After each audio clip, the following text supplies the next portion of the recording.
Hey, what's up? This is Jared with the iPhone App Podcast. Today we're going to take a look at Flycast, which is kind of like XM radio, kind of like local radio, kind of like internet radio, all on your phone. So just like it says, it's free, and your favorite stations, listening, history, and personalizations will work anywhere. You can use it on your desktop computer too. So we've got lots of channels here in the guide. Well, not lots of channels, but we've got channels to choose from in the guide here that are kind of like presets in a sense. Underneath all those category presets are a lot more channels for you to check out. So that's pretty nifty in my opinion. Then it kind of gives you, I like this, radio using 3G Wi-Fi or radio using Edge, because sometimes I don't know what all of the bit rates and stuff. I mean, yeah, I do. Don't get me wrong. I know what all that stuff means. But the average user does not know what bit rates are good for listening with what and all that stuff. So they break it down right here. I've even had people ask me, well, when you're doing an app review, you should say whether or not it's good to be used with 3G or Edge or Wi-Fi. I don't necessarily know, to answer your question, if it's good for all those. I could sit here all day and turn off 3G and turn it back on and turn it off and use Wi-Fi and see how it works, but I don't really think that most of these apps are rated to work across all three.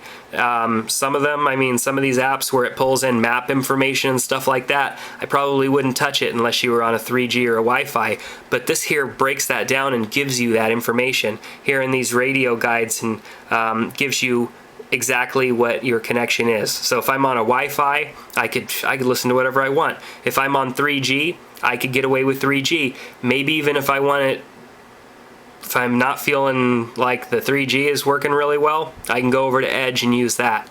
Then we have our city guides also. We can listen to radio stations in some of the major cities. So this is really good. There are other apps out there that do this. Tuner and some other apps out there that do similar things like this, but they don't come preloaded like this app comes. They have a lot of channels out there, but they're obscure and I've never even heard of them before. My chances of hearing some of these radio stations or knowing of them is pretty good. So you've got your guide here, you've got search, so you can actually go and do searches. When you create favorites, you can get favorites, but you actually have to create an account first so that it remembers you, because it's going to sync your information with your Flycast account online too, so you can listen to music from online. You've got your history, and then you've got your settings, quick play, auto restart, conserve battery, run the connection test. Maybe you don't know what you should be using right now.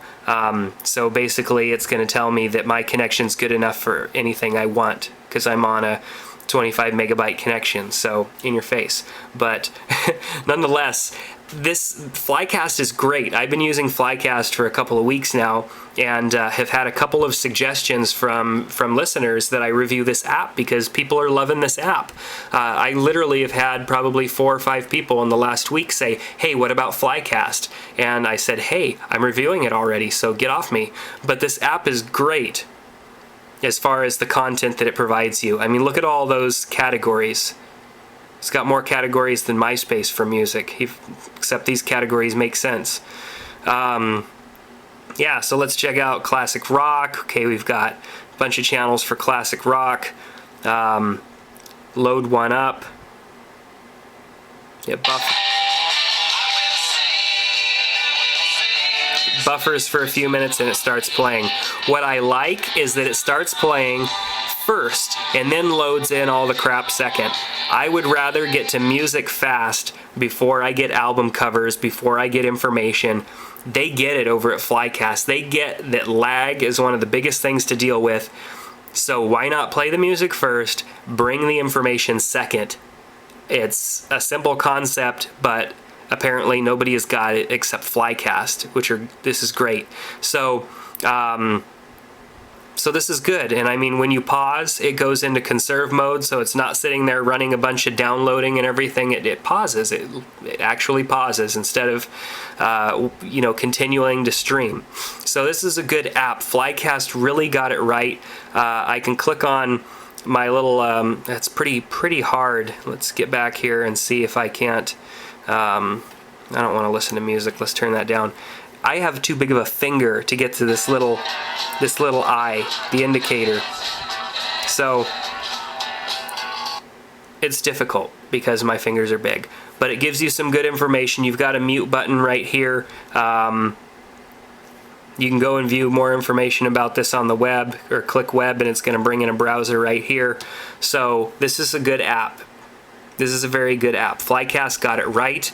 It's free, so it's a great app. Flycast is going to take care of all your music needs on your iPhone. And this is something, if you remember me talking about AOL radio and some of those other radio stations that only give you very specific bit rates, if any options at all, if you're in a edge-only area, you'll be able to use this app and get radio.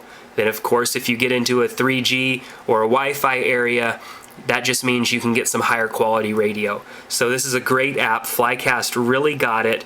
I just think Flycast as a name is a little confusing to people. So if you were confused about what it is, know that it is a very amazing radio broadcasting application, so you can pull in radio stations and listen to them on your iPhone. So that's going to do it for the review today. My name's Jared Hill, and you've been watching the iPhone App Podcast. Take care.